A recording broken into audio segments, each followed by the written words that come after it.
Welcome to the Bearded Mystic podcast, where we are waking and growing in oneness. And I'm your host, Rahul Singh. I've been a spiritual seeker for over 20 years with a deep interest in non-duality. Thank you for joining today. Today, we are less than a few weeks away from the US presidential election, and the choices that we as American citizens have are definitely more interesting. Back in June, I wasn't excited at all, but now when there is a clear choice, and I'm proud to be voting for the first time for a presidential election. So it's definitely going to be great. Before I go into who I am endorsing, which will be at the end of the episode, it would be an excellent way to look at politics and how Advaita Vedanta or non-duality fits in. So let's see how our spirituality is represented even in politics with those who we vote for and for the issues we support. I do firmly believe that our spiritual values are represented in all aspects of life. It says a lot about you. So let's have a look into Advaita Vedanta and its philosophical foundations just for a little bit here. Regarding non-duality, we understand that there is one ultimate reality that we call Brahman. We know that even though it appears that there are many jivas or souls, there is only actually one Atma or one Jiv. This multiplicity or plurality is just the one Brahman.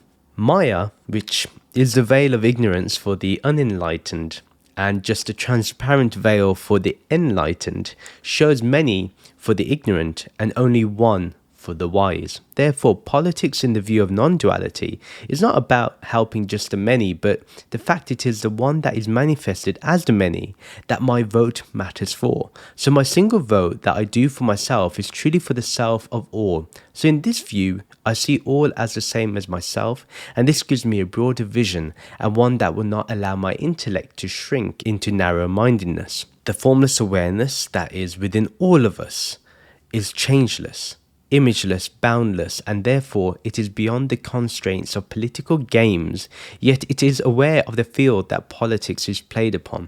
Therefore, the realized being views every living being as having the same consciousness, and this strengthens the intellect, which means our discernment is strong. This power of the intellect is vital during an election and one that must be used when it comes to the political discourse. Today, misinformation spreads faster, facts are doubted, and conspiracy theories are a reality in minds which think they are questioning things but are only creating their own narrative.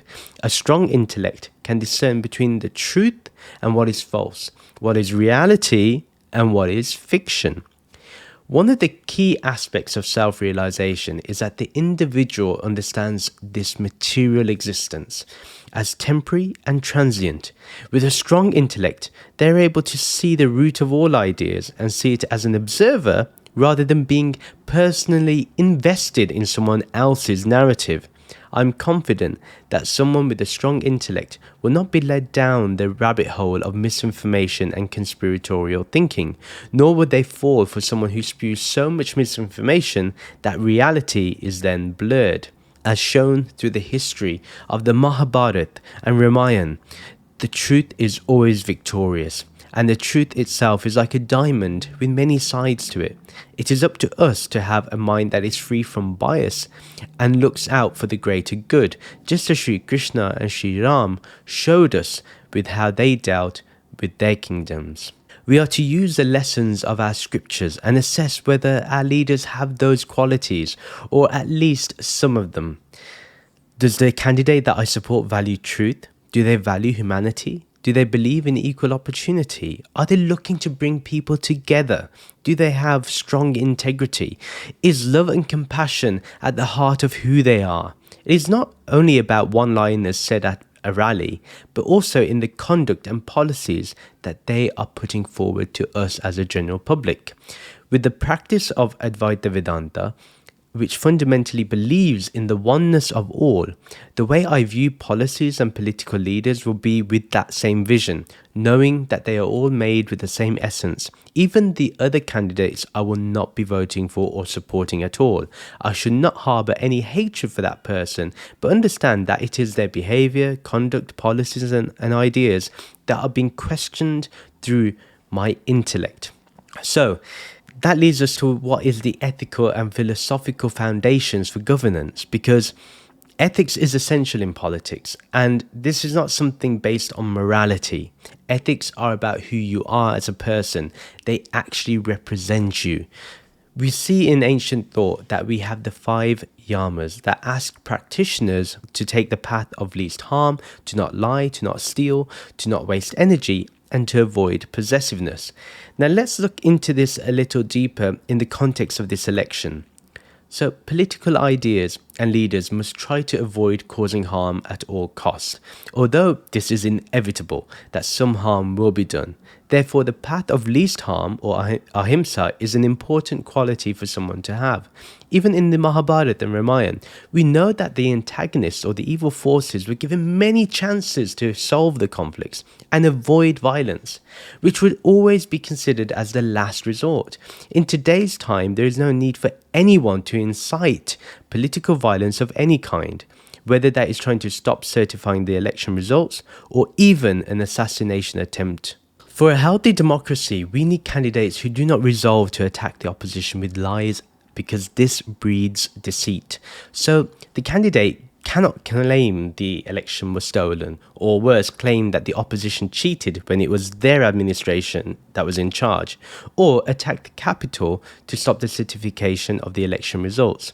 We may move past these issues quickly because of the news cycle, but we should remember the lessons here because they should never happen again.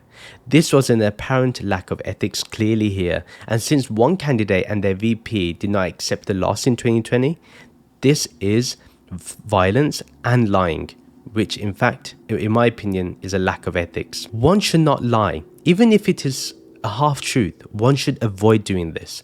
As I mentioned earlier, misinformation causes so much harm. We have seen people put their lives at risk and share such things also on social media. Or more recently, maintaining the lie that immigrants are eating people's cats and dogs. Honestly, this alone should make you question why you are voting for such a person, or even giving them a platform on your podcast or YouTube channel. Non-stealing is a more nuanced ethic point, but bear with me on this point as we see its broader impact. When it comes to lower and middle class people, they should not be paying more percentage of tax than corporations or the top 3%. So if a policy will help the rich get richer and the poor get poorer, that in my opinion is stealing. When it comes to wasting energy, this is unethical. And the government has been accused of wasting a lot of energy regarding how efficiently it runs. Some may claim to drain the swamp, but end up making the swamp worse. People may think about defunding a particular department like education, but this takes the very soul out of those departments. Also, many people are employed through the federal government, and if any candidate thinks they are a jobs president, they don't want a reduction in the workforce that they are leading. Or something similar we have been talking about is wasting the energy of supporters with a lie that the election was stolen or that immigrants are taking our jobs. Recently, there have been lies that immigrants are taking Black and Hispanic employment, and evidence shows that this is not the case. Also, it doesn't matter what executive orders can do, whereas the Senate and the House fundamentally make legislation. So if something isn't put into law, it's not the fault of the administration, but we need to hold our House of Representatives and our senators accountable. Now, possessiveness is such an interesting one when it comes to American democracy. One of the great things is the transition of power and how someone cannot be president for more than 2 terms. The checks and balances stop a dictatorship from happening. Nobody should feel that their power is theirs forever. Anyone trying to cling to power or even running as president again to avoid facing criminal charges, you know that this person lacks ethics completely.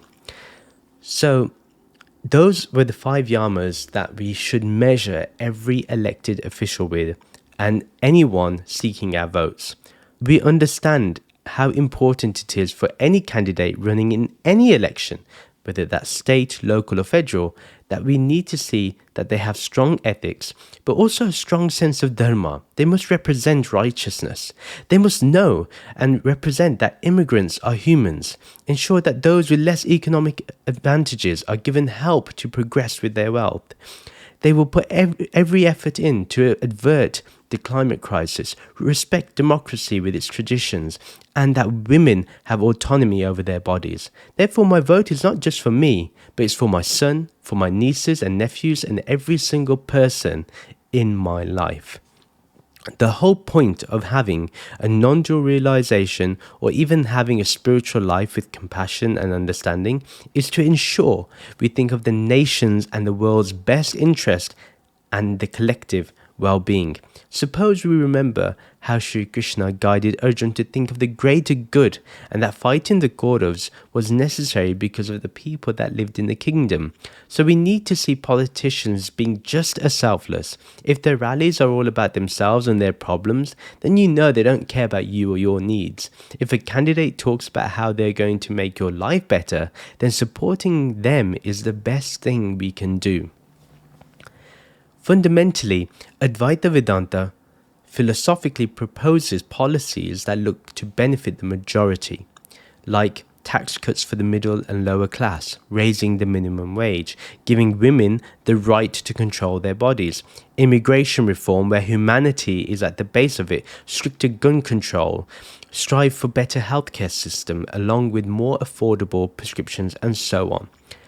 This leads us to look into leadership qualities, which are very, very important here. You know, power can be extremely intoxicating, and we have seen that whenever someone gets some title or position in life in general, it inflates their ego and they begin to lack a certain sense of humility. They may claim to be for everyone, but really they don't really care about us ordinary folk. They want to do what they want to do.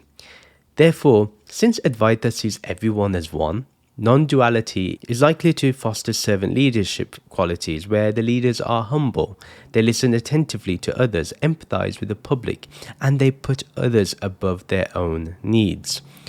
In Hinduism, we have Sri Rama and Sri Krishna, who were very righteous leaders. So as a Vedantin, I'm looking at their qualities and seeing which of today's candidates is closer to that ideal leadership. Nobody can come close to them, but the qualities are universal. Or we can even look at Raja Janak, an enlightened king. We know from the stories how caring he was for his kingdom and how he valued each and every person. For me, compassion plays a massive part in leadership. Suppose someone is sexist, racist, homophobic, transphobic, or ridicules people with disabilities. I don't think that person is fit for not just this nation's highest office, but they should be nowhere near any political office.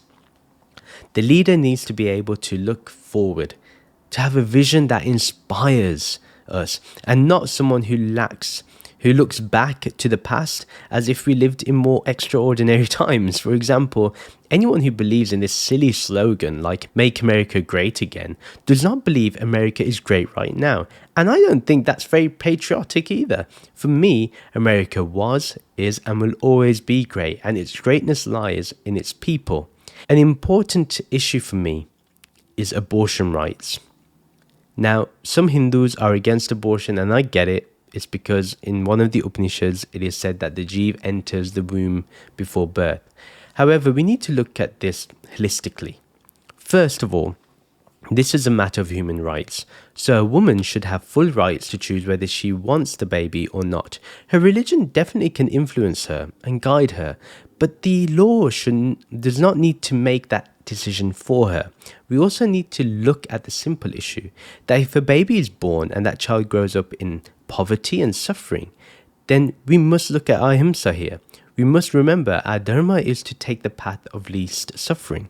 If the intention is clear, then the mother's health is in jeopardy or the child will not survive. Abortion will be seen as the best action to take as it will cause the least amount of suffering.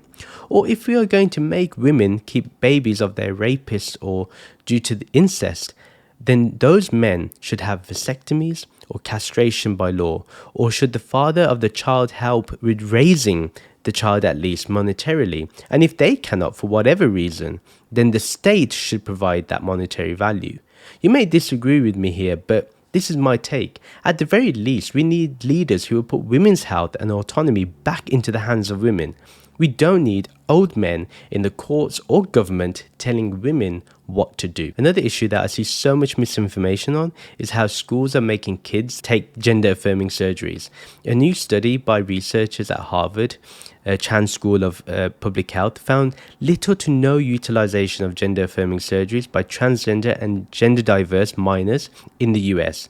Now, if someone is disturbed that schools are trying to make kids feel comfortable to express themselves, then this says a lot about your own biases than the school system or government being wrong. No school is dictating to any child what their pronouns are, or what their sexual orientation is, or what gender they feel they are. That child is just expressing what they feel, or that child will not say anything out of fear because their parents have backward views. That fear will only cause mental trauma that could be avoided. Again, in Hinduism, there is openness for any gender, and gender fluidity is not some recent phenomena. It's even discussed in Hindu texts like the Kama Sutra. So the misinformation here has to stop, and we need to be more accepting and understanding. Fundamentally, we need our leaders to have a stable mind, someone who is committed and honest, and has a character full of compassion and integrity. As it's said in the Bhagavad Gita, when meditation is mastered, the mind is unwavering like the flame of a lamp in a windless place. We need such resoluteness in a world that is divided and flamed with hatred. So, now we come to, and leads me to, who I am endorsing as the next president of the United States. It will not be difficult to guess from my preamble there that I will be fully supporting Vice President Kamala Harris to be our next president of the United States, and with her, I will be voting Democrat down the ballot. The choice is clear for me.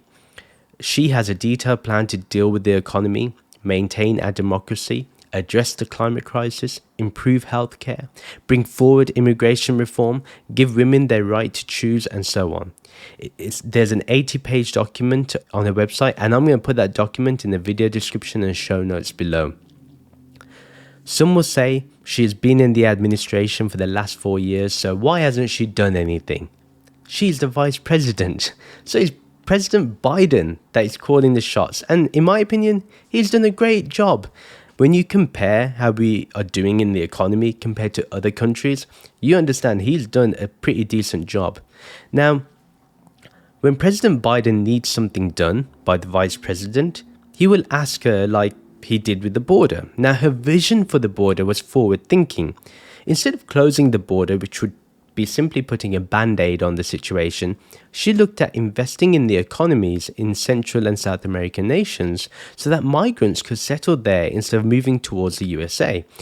The return on this investment must be seen in the long term, and this is a real solution.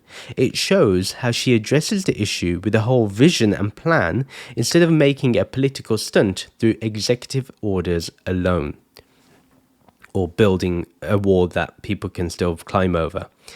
I also love Tim Walz, who is her running mate.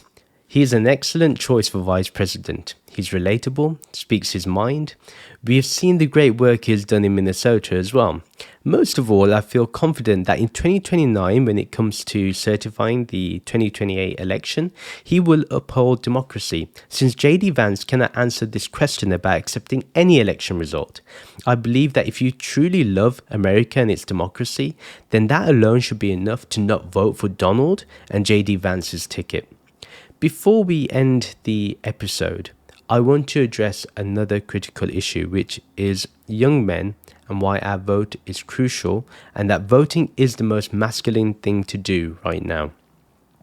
Now, voting for the Harris-Walz ticket is the most masculine thing to do.